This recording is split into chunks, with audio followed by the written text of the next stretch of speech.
à tous, je suis Marina Marino, avocat à Rome, et je suis titulaire d'un cabinet d'avocats qui s'occupe du droit des familles et de mineurs en utilisant les processus collaboratifs et la négociation assistée par les avocats. Mon rapport se propose d'expliquer comment déterminer les capacités économiques de la personne qui est tenue à payer une pension alimentaire. Et pour cela, analyse les moyens que les avocats ont à disposition par la loi italienne pour individuer tout ce qui est nécessaire à obtenir une correcte individuation des propriétés et des capacités économiques. Après avoir examiné tout cela, le rapport décrit l'utilisation des lois mises à disposition et utilisées par les tribunaux et ce qui en découle. Les problèmes liés à l'application de la nouvelle loi sur la négociation assistée en relation avec la question de la détermination des capacités économiques de la personne qui est tenue à payer une pension alimentaire, on occuperait à la fin de mon rapport. La détermination du patrimoine et de revenus réels des parties, c'est pour déterminer la pension alimentaire, est une des plus difficiles preuves qu'on doit donner dans les judices de séparation ou de divorce. Du point de vue procédural, il peut être utile faire une analyse de ce qui sont les outils à notre disposition. On a l'article 115, 116, 117, 118, 210 et 213 du Code de procédure civile. Pour donner la possibilité à cet article donne la possibilité au juge de fonder sa conviction sur les expériences communes et sur les notions qui relèvent de ces expériences.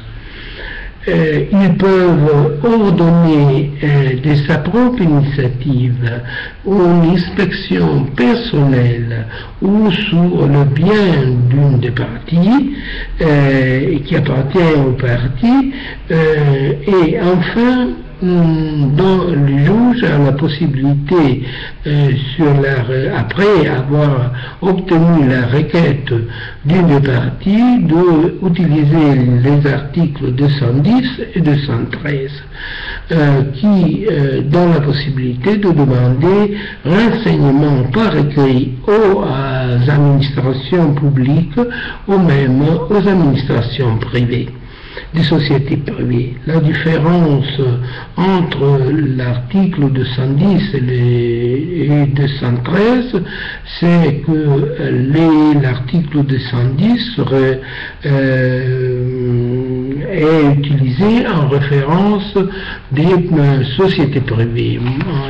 L'article 213, tandis que l'article 213 est utilisé en référence à l'État et aux administrations publiques. Il faut préciser que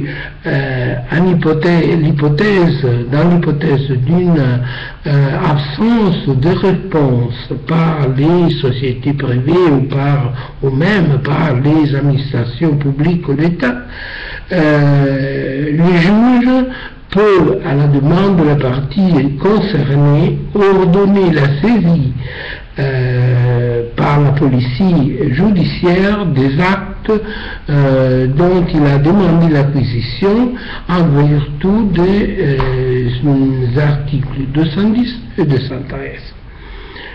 Une des outils qu'on utilise est même la consultation technique de service. Au fil des ans, la constatation du fait qu'on a été incapable de résoudre le problème en manière efficace a impliqué les recours à l'utilisation d'un outil d'enquête typique qui est la consultation technique de service, pour procéder à l'identification des réels revenus et des réels patrimoines de la partie qui doit payer la pension alimentaire pour le fils ou pour l'époux ou la femme. Rapidement, la consultation technique des services a montré toutes ses limites. Les banques opposent souvent un refus de répondre, de collaborer avec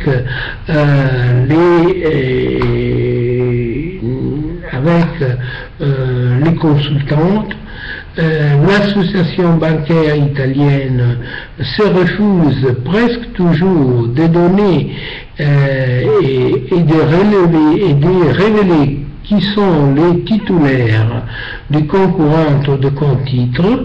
Même la Banque d'Italie se refuse de collaborer parce qu'elle soutient qu'elle doit répondre seulement au magistrat pénal.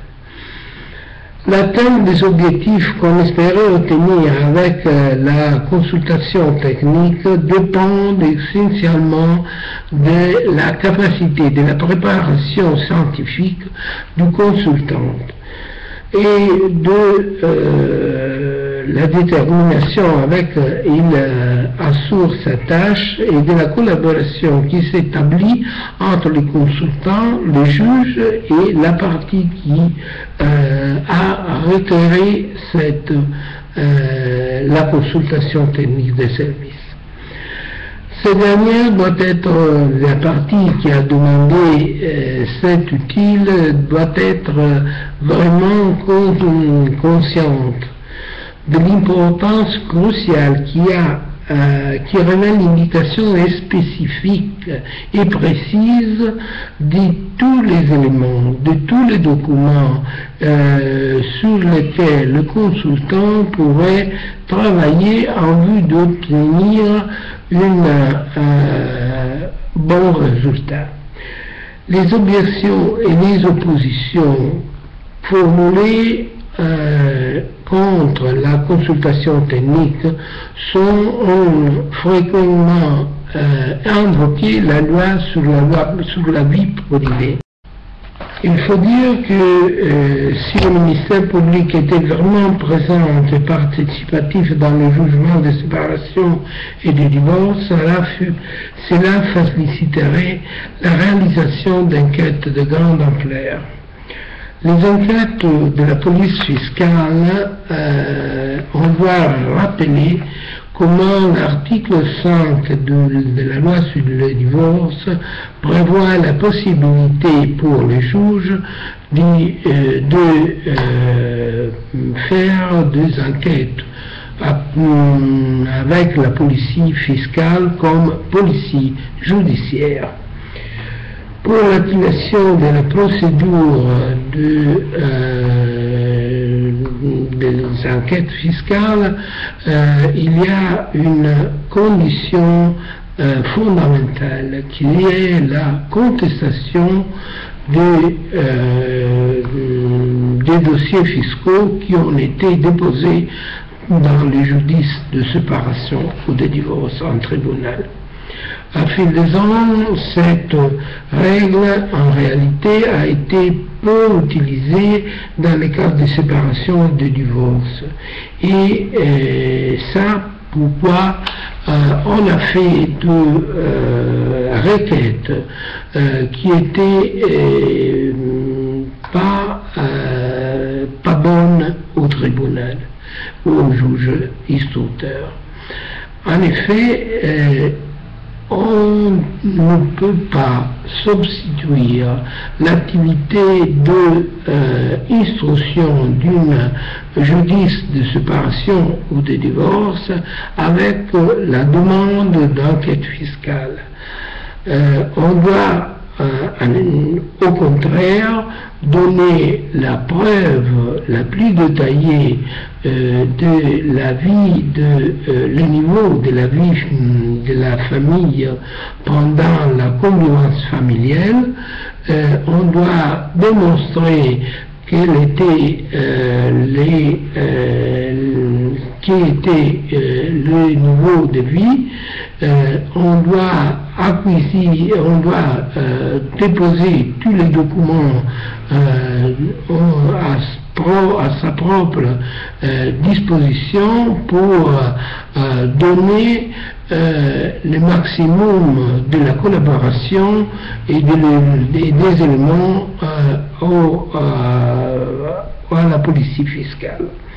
Après avoir donné toutes les informations, on peut contester validement ce qu'il découle des documents fiscaux qui sont déposés dans les judices.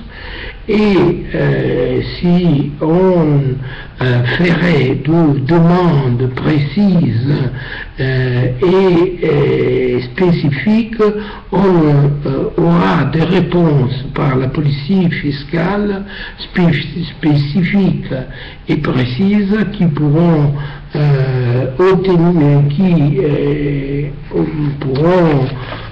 obtenir des réponses qui seront susceptibles de fournir un tableau clair et précis de la situation qu'on voulait approfondir. La police fiscale a beaucoup d'instruments à ses dispositions, qui sont les chambres de commerce, les conservateurs des hypothèques, et surtout à sa disposition Serpico, qui est un modèle, un système qui est utilisé pour les indages de la police fiscale. Aujourd'hui, après, et grâce à un jugement de 2012 du Conseil d'État, un avocat peut demander à la publique administration ou l'État la production des documents en leur possession relatifs à la paix et à les documents de revenus.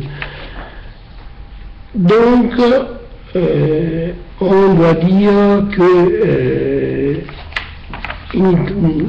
on doit rappeler qu'on ne doit pas donner aux juges les actes, l'indication de les actes en montant de revenus de ceux qui devaient payer une pension alimentaire. On doit donner des éléments avec lesquels le juge peut définir le montant de cette pension.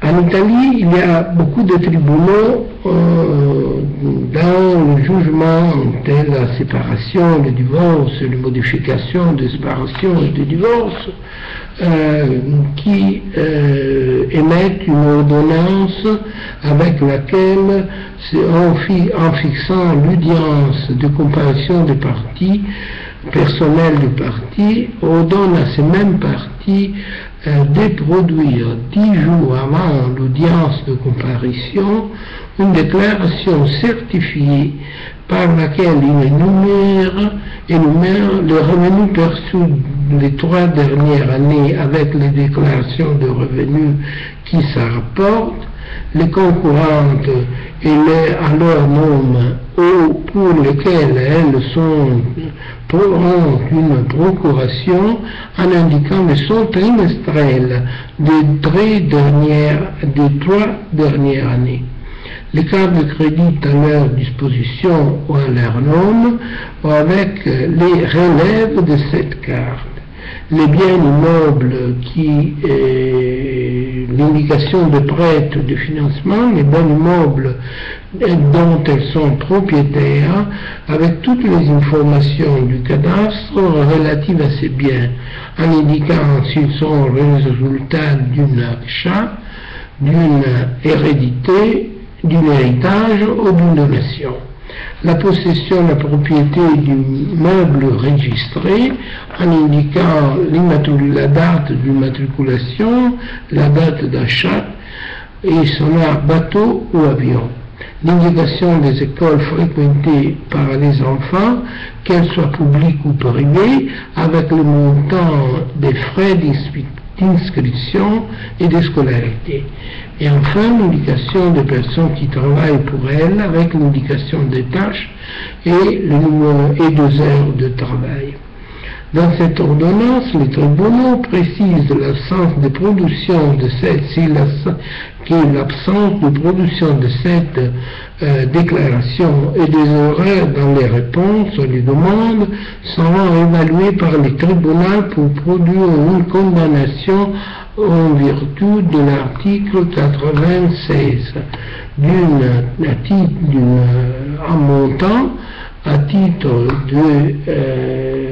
d'un dommage à l'autre partie et seront évalués même pour ce qui regarde le régime de garde des enfants. En Italie, la loi 162 du 2014 a introduit la négociation assistée par les avocats. Et dans les domaines du droit de la famille et même dans tous les autres domaines d'exclusion de questions relatives au droit du travail. Cette législation, qui est partiellement différente de la loi française, on a décidé dans les rencontres avec le professeur universitaire, les conseils de l'ordre, les avocats et les juges, qui,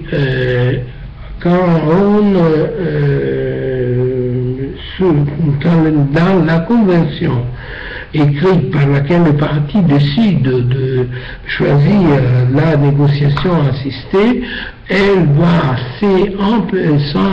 s'engager à produire les mêmes documents qu'on doit produire devant le juge.